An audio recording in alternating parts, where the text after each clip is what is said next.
अब हम चैप्टर 1 पे आते हैं।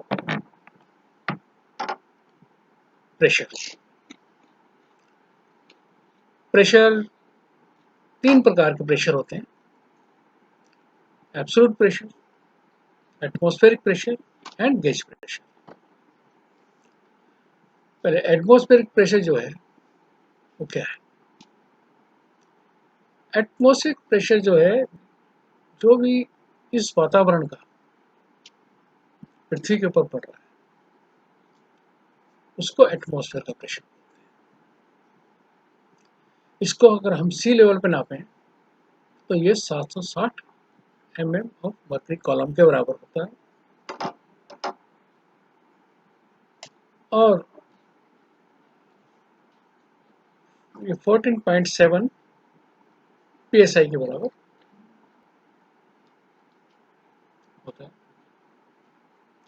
जैसे जैसे पृथ्वी के ऊपर चलेंगे, अपन सी लेवल से ऊपर को चलेंगे, हिमालय की तरफ को मान लीजिए, तो ये इसका प्रेशर कम होते जाएगा, एटमॉस्फेरिक प्रेशर कम होते जाएगा।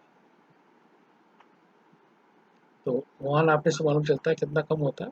ये मैं आपको अगली स्लाइड में बताऊंगा कि ये कैसे कैसे कम होता है। फिर आते हैं हम एब्सोल्यूट प्रेशर पे। एब्सोल्यूट प्रेशर क्या है?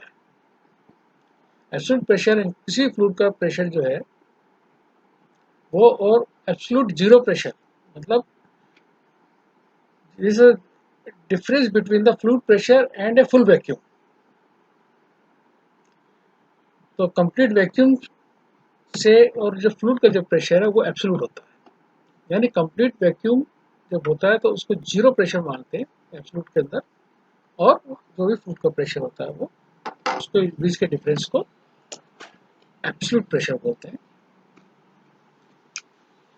इसको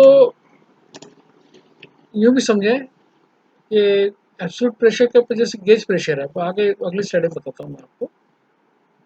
तो ये एक्चुअली उसका कंपैरिजन है, gauge pressure plus atmospheric pressure equal to absolute pressure. यानी इसमें वैक्यूम में जाना पड़ता है, वैक्यूम को जीरो लेते हैं अपन, और इसको भी प्रेशर में पूरा गिनते रहते हैं, तो वो एब्सोल्यूट होता है। अगले उसमें आपको गेज प्रेशर में समझ में आएगा।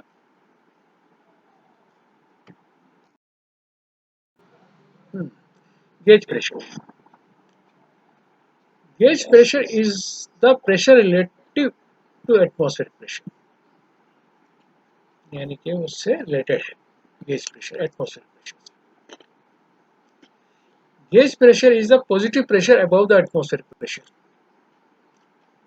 एटमॉस्फेरिक प्रेशर के ऊपर जो प्रेशर नापा जाता है वो गेज प्रेशर कहलाता है,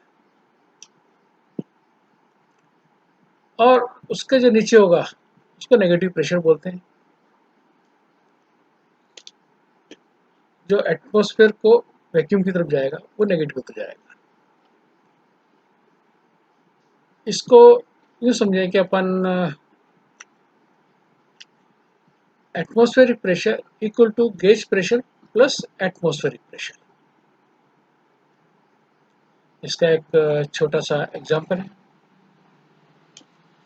जैसे अपन अपने कार मोटरसाइकिल का टायर में जो हवा नापते हैं वो 30 पाउंड बोलते हैं, 30 पाउंड 30 कर दो, 30, तो 30 अपन ने उसको नापा,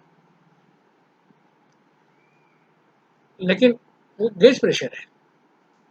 अगर हम एब्सोल्यूट प्रेशर बोलेंगे तो उसमें जो एटमॉस्फेयर प्रेशर 14.7 psi वो उसमें ऐड हो जाएगा, तो ये एब्सोल्यूट प्रेशर क्या कहलाएगा? 44.7 psi। इस तरह से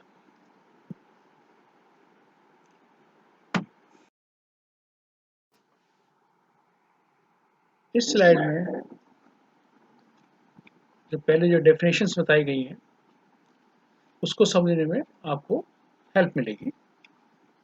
जैसा कि पहले फिगर के अंदर हम देखते हैं कि absolute pressure, gauge pressure, atmospheric pressure का एक ग्राफिकल व्यू। एब्सोल्यूट प्रेशर नीचे से ऊपर तक फुल, और गेज प्रेशर जो कि एक सीधी लाइन नहीं है, कर्व लाइन है, ये इस कारण से है कि आप किस हाइट से उसको नाप रहे हैं। गेज प्रेशर की जीरो वहां से शुरू, उसके ऊपर पड़ने वाला एटमॉस्फेरिक प्रेशर, यानी एब्सोल्यूट प्रेशर में आपके गेज प्रेशर और एटमॉस्फेरिक प्रेशर का जोड़ होता है। ये इसमें समझाएगा, इसमें आपको समझने में इजी रहेगा डेफिनेशन। फिगर टू में आपको बताया गया है कि जैसे जैसे आप सी लेवल के ऊपर जाएंगे तो एटमॉस्फेयर का प्रेशर कम होते जाता है।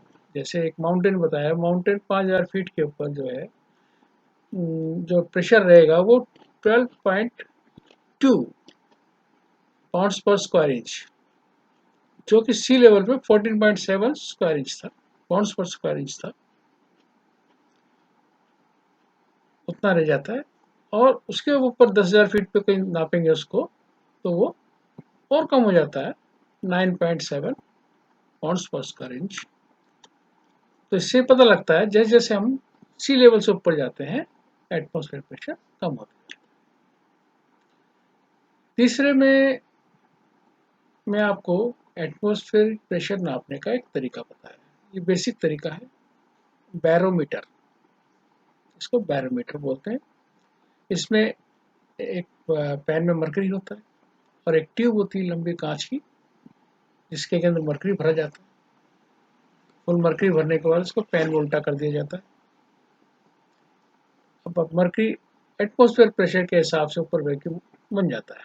जैसे जैसे नीचे जाता जाएगा ऊपर वैक्यूम बनता जाएगा उसके अंदर, क्योंकि ऊपर सील है और एक जगह आके रुक जाएगा।